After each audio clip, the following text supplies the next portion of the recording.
fighting across this country, and legislators will know that they have to pass immigration reform, and if not, they will see the consequences in their districts, and we will make sure that they see those consequences. Dignified immigration reform, which is long overdue in the United States of America. I am not only an immigrant myself, but even more so, I am a proud daughter of immigrant workers. It is people like my parents, factory workers and retail workers, gas station attendants and warehouse workers, taxi drivers and domestic workers and construction workers and gardeners. Imagine men and women who toil in long hours. In our industry alone, drivers work 60 hours a week. We don't have even a minimum wage because we don't have protections under the national labor laws. The majority of immigrant workers labor in industries where people make very low wages and work in the most dangerous of conditions. And imagine asking this group of working men and women who every day sacrifice their health and their lives for the production of our country. Imagine the gall to say to them that you don't have a right to be here.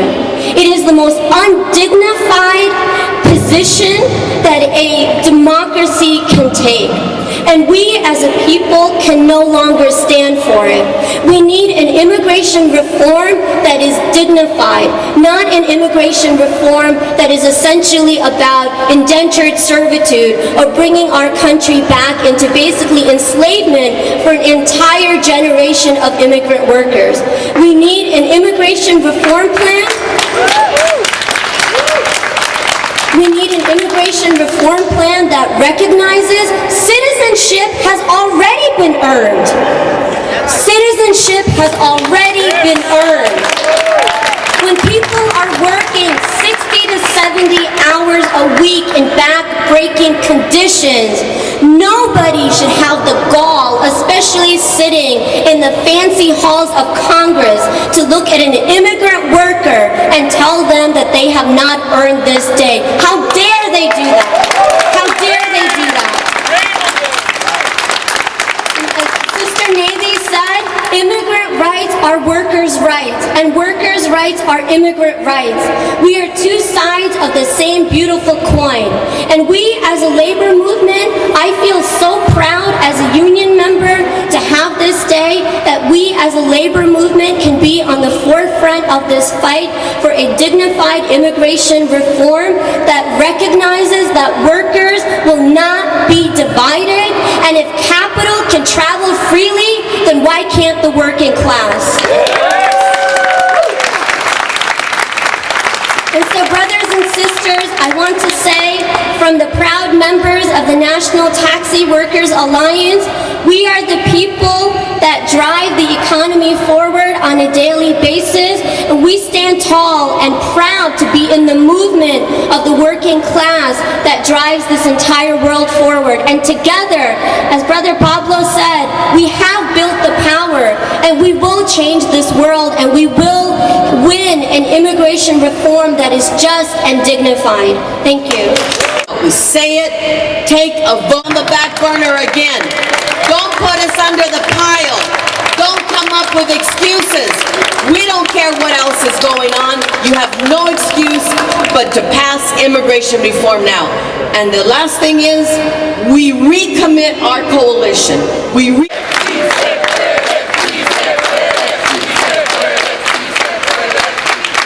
And onward to our convention. Thank you all very much. AFL-CIO, America's unions, yesterday unanimously passed a resolution against mass incarceration. This is breathtaking and breakthrough stuff that we're doing. We never thought that was part of our job. And we passed probably the most aggressive community engagement resolution yesterday, not just on paper, but with an action plan to follow through, with a funding mechanism to follow through, to reconnect with our community. I'm fired up. I'm excited about what we're going to do coming out of this convention. How will you take the lessons that you've learned in Orange County and apply them in Washington, D.C.? Well, I think that's gonna be, I think, a great opportunity for all of us, because we're gonna take the excuse out of it. If we can't do it in Orange County, there is no reason why we cannot do it in Mississippi, why we cannot do it in Alabama, why we cannot do it in Texas. It is the willingness, it is bringing people together and saying, we have to realize our own power. We can't count on our politicians or pollsters or consultants to deliver that power for us. That's what we have done in Orange County, and that's what we're going to do in Texas, Arizona, Alabama, South Carolina. I mean, I am excited about re-affiliating and re-bringing the South into the labor movement and not writing it off. And finally, this morning you were at an immigration reform press conference. Do you have faith that immigration reform could actually move forward and pass by the end of this year? I don't know what you mean by pass. One way or another, we're gonna get it done. Okay. Maria Elena said it at the end. There will be consequences. There will be consequences, and this will be real consequences. I remember in 2006, that beautiful, big, huge march that we had in downtown LA. I was holding a sign which says, "Today I march, tomorrow I vote." We saw that happen in 2010 in California. We saw that happen in 2012 around the country.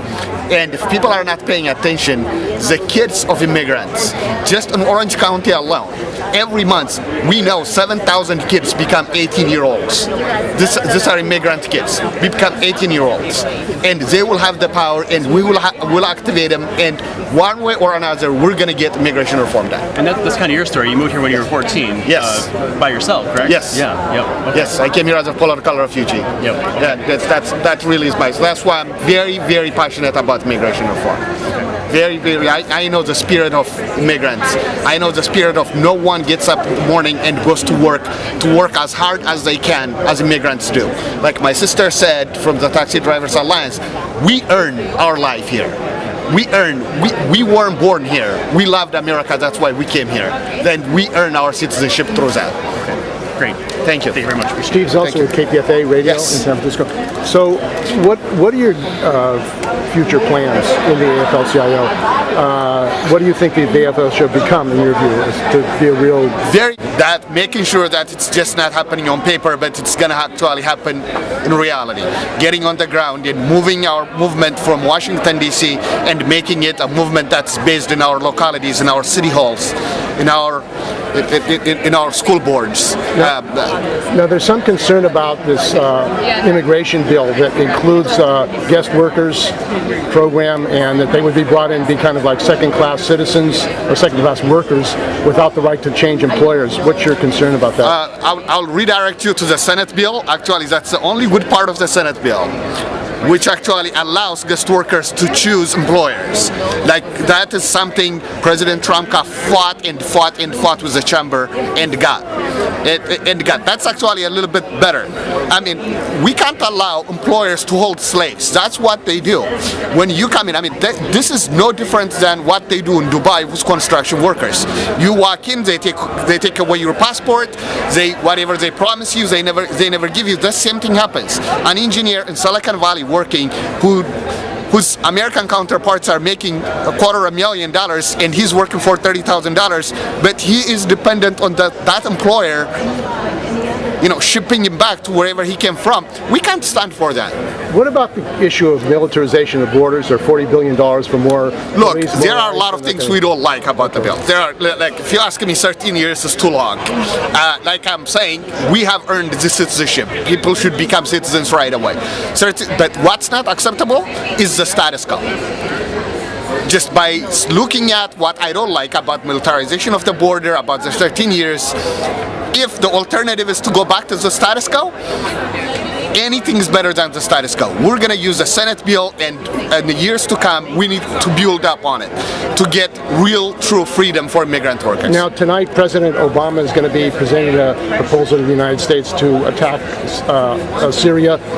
The AFL-CIO doesn't have a position at this point on that issue. What do you think the labor movement should do about this wars all over the world and the trillions of dollars that are being spent for wars? Do you think that that's an issue that the AFL should be addressing? Well, I think the AFL-CIO should be addressing every issue that affects our country because we are the voice and the mouthpiece of the American worker. That being said, I'm not an expert in military policy, so I can't tell you about the whole Syria thing, and I have not been really paying that much attention to it. This is what I know. This is what worries me. This is going to distract us from fixing our bridges. This is going to distract us from creating jobs and getting out of the rut that workers are at. The rest of American corporations are out of the recession. American workers are still in a recession. And I'm worried it's going to take away the focus on rebuilding this country and creating jobs and addressing immigration. That's what worries me. And that's been postponed probably. If they had spent a lot of time in Syria, they're not going to even have a debate on this immigration bill. That's what worries me. That's what worries me, the distraction. And so your position is against the bombing or the attack on Syria? I'm against bombing anybody. I don't think bombs create friends. I don't think bombs create jobs. I don't think bombs create anything other than destroy and kill. Okay. Yes. How old are you? I'm 45 years old. I'm too old. Okay. How many immigrant workers are there in Orange County, and what percentage are unionized in Orange County? 9.9% of total immigrant workers. I have to look at that figure. Yeah. I know the undocumented immigrant workers is, for example, LA County has 9.6% of the workforce. In Orange County, we are higher a little bit. 9.9% of the workforce is undocumented workers. And how many are unionized? How many are unionized? We don't separate our union members by who's documented, who's undocumented. We don't keep a list. What's the percentage of unionization in Orange County in the whole working class population? About 17%. 17% in Orange County. Yes. So that's higher than the United States. Yes. Yes. Is that the reason you've been appointed to be a new position in AFL-CIO? I hope that's not the only thing, but yes, okay, one of them. In the ever since I got here, I've been pursuing that. What did you do when you first got here for work? For work, I actually worked in a liquor store, getting paid under a table in Inglewood. So I was in LA like all my life practically. And how did you get into the labor movement? How I got into the labor movement, I took a job at UPS in San Gabriel Valley as a night shift loader. And I was introduced to the Teamsters Union, Teamsters 396. And I have never left the labor movement ever since. And do you have any opinion on the Trust Act, which the California Senate approved? I am very, very much support of the Trust Act. We should pass the Trust Act. The Assembly passed the Trust Act. The Senate's holding it out. We should pass the Trust Act. And there are some Democrats in the Assembly who did not vote for the Trust Act, like Tom Daly, who I have sent harsh letters, and no Democrats should get any pass for for not voting for that bill. For not voting for that bill, practically it says that if you're getting a rape and when you call a police, you should feel safe to do that. Mm-hmm. Who in their right mind would object to that? Waiting 70 years, paying taxes, not having any benefits. No, they are asking that they were going to bring we fought for the amnesty in '86, brother. We've been doing that since the 50s. Yeah. Okay, we want fair and humane immigration reform. But what we're saying is that the position of the AFL to support S-744 means the border surge of $50 billion. It means the largest bracero program in the history of America. And let me just tell you one thing. How many years have you worked here? 30 years. Okay, 30 years. Did you know that with that legislation, as soon as somebody applies for the provisional permit, all of their Social Security credits will be canceled out. They have to start all over again. Zero. All of their Social Security will be wiped out. But that is not a program. That's in that legislation. But it's not a program that was implemented by AFL. It was a program. But it's endorsed. Hold on a second. I listen you out. Okay. That wasn't something that was supported by AFL. Of course not. Okay? That came through the immigration reform. Well, yeah. I'm an immigrant, man. It's in that legislation, brother. But I'm not saying it's not in there, brother. Okay. But it was not implemented by the AFL. Well, I'm not saying it is. The Immigration Department put that in place as one of their stipulations. I stood on the line at 14th West and 14th in New York and watched for several blocks, okay, brother? From miles, people standing to sign up for amnesty. And I'm going to promise you, I'm going to tell you this, 90% of them didn't look like me and you. They're from Russia, Chechnya, but nobody is saying that that is also an immigration problem. Well, the immigration problem points to one country, and that is Mexico, and that is not right. The only thing that we're saying, the only thing that we're saying is that we need fair and humane immigration reform, not as 744 for everybody. The 1986 was humane because it did not classify, it did not put deadlines. That was a humane reform. Right, and that's what we want today. But this is the reality of today is even harder. It's even harder because there's 12 million people undocumented and there's no reason for exclusion. You got to be including at once, instantly. That's right. And that's what we believe in it. And that's what we should fight. But that legislation doesn't have that, brother. The reality of today, reality is relevant to your perception. If you buy into this reality that's being presented, then that becomes your reality as well. What we're saying is we don't want that to be our reality. You understand? It's not our reality. It's their reality that they're trying to sell us so that we can conform to their belief. When you say their reality, yes. Well, I like that. real quick because I have to go. Let me ask you, do you support... And who are you? My name is Rojas with LCLAA. Are you a union member? Or yes, I'm a retired union member. Okay. Local 1000 SEIU. Okay? Oh, good. Okay. Let me ask you a question. Sure. You never mentioned if you support this 744. Yes, we do. You do. Okay. Yes. So are you telling us that you support the expansion of the Rosero program? That's not the expansion. It's the opposite. Okay. It's not the expansion of the Yes Rosero program. Okay. No, don't tell me yes or no. You want me to answer? Or do you want me to answer? Well, then don't tell me yes or no. Well, go ahead. Go ahead. You know, it is not in fact, it's the opposite. It's the first time that there's a program in there that allows, that gives those workers visas in a way that's they can self-petition for citizenship. They also have portability to go from job to job. It's the first time there's ever been anything structured for future visas that is not the Bracero program. So you support that's not in there. You support E-Verify. And that's calm. No, I don't support E-Verify, but there's when you negotiate something, we don't have everything in there. We don't support everything in there. But as a whole, it is a big and significant step forward. So you support militarization? No, I don't support military. We're going to keep fighting. No, I'm not. Yes, I'm going to keep on fighting against it. Well, that's your interpretation. No, yours in two. Sure. Bhairavi Desai, National Taxi Workers Alliance. We are right now, we have affiliates in New York City, Philadelphia, Pennsylvania, and Austin, Texas. And there's like 7 other cities that we're actively organizing in. And part of what's happened with taxi cab drivers and other workers is that they're made independent contractors. Mm-hmm. Is there any plan to take up a national campaign against this whole policy of everybody's an independent contractor so you don't have union rights under the NLRB? Right. No, I mean, within the whole independent contractor issue, so there are some folks that are simply misclassified. They're actually employees under every view of the law, but then there are folks like us who the laws have really been watered down so much that people like us, we're not going to fit the employee mode. Our industries have been restructured so much. I mean, we used to be under a commission system in New York City, so whatever was on the meter would be split.